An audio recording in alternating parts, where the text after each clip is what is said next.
আৰু সাম্প্ৰতিক সময়ত ইয়াৰ প্ৰাসংগিকতা এই সম্পৰ্কে আজি বক্তৃতা অনুষ্ঠান আয়োজন কৰা হৈছে উত্তৰাঞ্চল লোক কল্যাণ সমিতি কোকৰাঝাৰ জিলা শাখাৰ দ্বাৰা।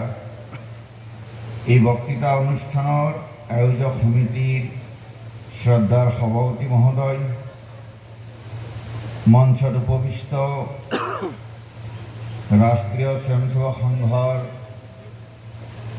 ধুবুৰী বিভাগ কাৰোবাৰ মহোদয়, কোকৰাঝাৰ জিলা মাননীয় জিলা কাৰোবাৰ মহোদয় আৰু এই শ্ৰীৰামপুৰ খণ্ডৰ মাননীয় সংঘচালক মহোদয়, আজিৰ সভাত উপস্থিত থকা মোৰ জ্যেষ্ঠ শ্ৰেষ্ঠ গুণী জ্ঞানী ব্যক্তিসকল, শ্ৰদ্ধাৰ আই মাতৃসকল আৰু মোৰ অতিকৈ প্ৰিয় যুৱক যুৱতী বন্ধু বান্ধৱীসকল, আপোনালোক সকলোলৈকে মই মোৰ সেৱা নিবেদন কৰিছোঁ। গীতাৰ ওপৰত প্ৰবচন, এই কথাটো শুনাৰ লগে লগে বক্তা হিচাপে মোক সন্মুখত থিয় কৰাইছে আৰু আপোনালোকে ভাবিছে যে মই খুব শাস্ত্ৰজ্ঞ পণ্ডিত। মই আৰম্ভণিতে কৈ লৈছোঁ, মই কোনো শাস্ত্ৰজ্ঞ পণ্ডিত নহয়। সংস্কৃতৰ ওপৰত বা শাস্ত্ৰৰ ওপৰত অগাধ জ্ঞান মোৰ নাই। কিন্তু ৰাষ্ট্ৰীয় স্বয়ংসেৱক সংঘৰ প্ৰচাৰক হিচাপে সংগঠনৰ কামত যেতিয়া গাঁৱে ভূঞে যাওঁ, তেতিয়া আপোনালোকৰ নিচিনা বহু জ্যেষ্ঠ শ্ৰেষ্ঠ ব্যক্তিসকলক লগ পাওঁ আৰু এনেকুৱা গুৰুজ্ঞানী ব্যক্তিসকলক লগ পাওঁতে তেখেতসকলৰ লগত যিবিলাক কথা বতৰা হয়, তেখেতসকলৰ মুখৰ পৰা গীতা সম্পৰ্কে, শাস্ত্ৰ সম্পৰ্কে যিখিনি কথা শুনিছোঁ, সেই কথাখিনিয়ে মই আজি আপোনালোকৰ সন্মুখলৈ ঠেলি দিম বুলি ভাবিছোঁ।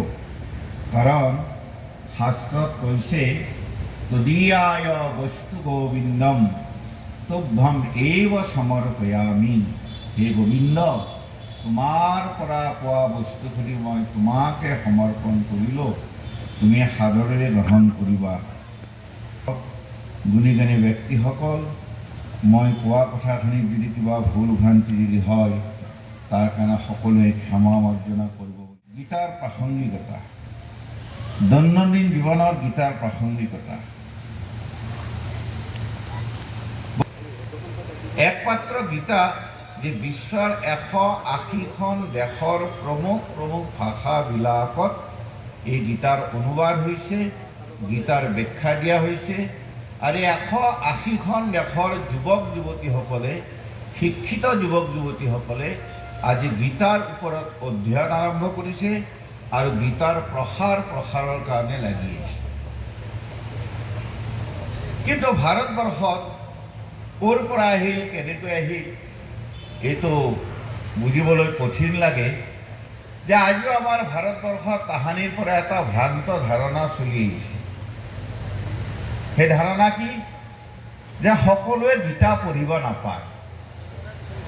যুৱক অৱস্থাত, যৌৱন অৱস্থাত গীতা পঢ়িব নাপায়, ছাত্ৰ অৱস্থাত গীতা পঢ়িব নাপায়, শিশু অৱস্থাত গীতা পঢ়িব নাপায়। পঢ়িব নোপোৱাই নহয়, গীতাখন চুবলৈও নাপায় বুলি কয়।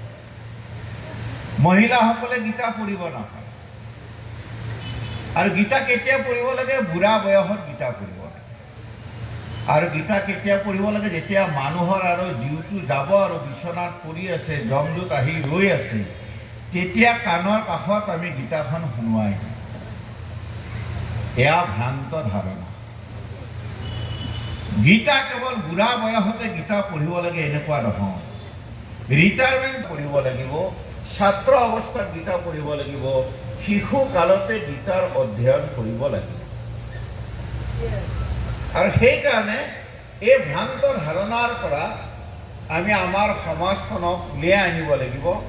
সকলোৱে যাতে গীতা পঢ়ে, ছাত্ৰ অৱস্থাত যাতে গীতা পঢ়ে, যুৱক অৱস্থা লাগিব।